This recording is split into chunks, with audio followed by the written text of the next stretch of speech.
किरीट सोमय्या हे भाजपचे नेते येऊन गेले आणि त्यांनी त्यांच्या सांगण्यावरून महाराष्ट्र शासनाने मुख्यमंत्र्यांनी मालेगाव येथे SITच्या माध्यमातून त्या ठिकाणी चौकशी सुरू केलेली आहे।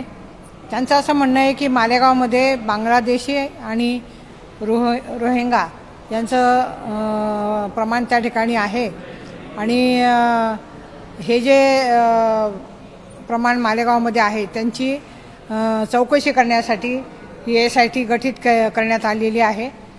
साधारणतः 1.5 ते 2 महिने झाले, परंतु या चौकशीमध्ये एक देखील बांगलादेशी प्रवासी किंवा रोहिंग्या हा आढळून आलेला नाही आहे।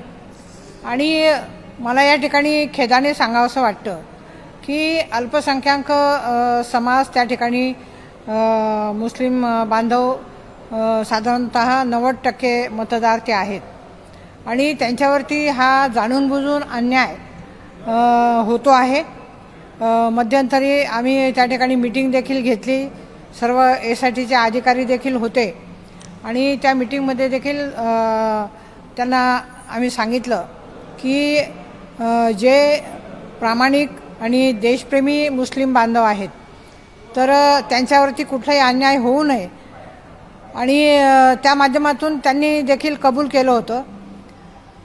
ते त्यांची चौकशी त्या ठिकाणी प्रामाणिकपणे करत आहेत, पण तुम्हाला एकच सांगावंसं वाटतं की अशा पद्धतीने एखाद्या समाजाला टार्गेट करून हे भाजपचं जे काही हे षडयंत्र आहे हे तातडीने थांबलं पाहिजे आणि साधारणतः त्यांचे कागदपत्र जे काही तपासले जात आहे त्याच्यात जातीचे दाखले असतील, त्याचप्रमाणे काही आधार कार्ड असतील, त्याचप्रमाणे जन्माचे दाखले असतील, तर त्याच्यामध्ये कुठे स्पेलिंग मिस्टेक असू शकते, तर त्याचा अर्थ असा होत नाही की ते बांगलादेशी आहेत। आणि महाराष्ट्र शासनाने संपूर्णपणे जातीचे दाखले, त्याचप्रमाणे जन्माचे प्रमाणपत्र, जातीचं प्रमाणपत्र आणि आधार कार्ड हे देणं बंद केलेलं आहे।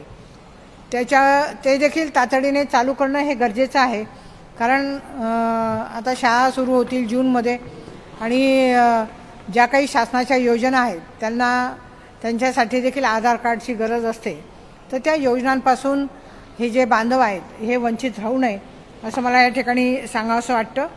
आणि मी सन्माननीय गृहमंत्री यांना विनंती करेन की ही जी काही तपासणी सुरू आहे ही ताबडतोब बंद झाली पाहिजे आणि अल्पसंख्यांवरती जो काही अन्याय अत्याचार त्या ठिकाणी होतो आहे तर तो देखील थांबवला पाहिजे।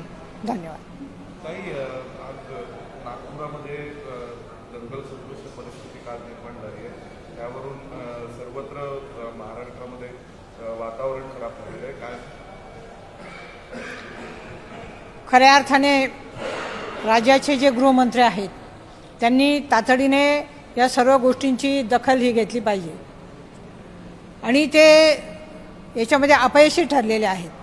ठिकठिकाणी दंगली उसळत आहेत, त्याचप्रमाणे महिलांवरती देखील अन्याय अत्याचार होत आहेत, परंतु कुठेही त्यांचं लक्ष नाही आहे आणि अशा पद्धतीने जे काही वातावरण आहे हे कायदा सुव्यवस्था बिघडवण्याचं काम हे सुरू आहे। तर मला निश्चितपणे सांगावंसं वाटतं की गृहमंत्र्यांनी त्या ठिकाणी तातडीने गेलं पाहिजे। डायमंड कारपेट हमारे वहाँ गरास रेलवे वाला कारपेट विलस्पन कंपनी का पायदान हेटलोन रेगजिन होलसेल रेट में तमाम अशिया हमारे वहाँ दिए जाती है। हमारा पता याद रखे, सकावत होटल के पीछे आबिद सोडा के बाजू में हजार खोली मालेगांव।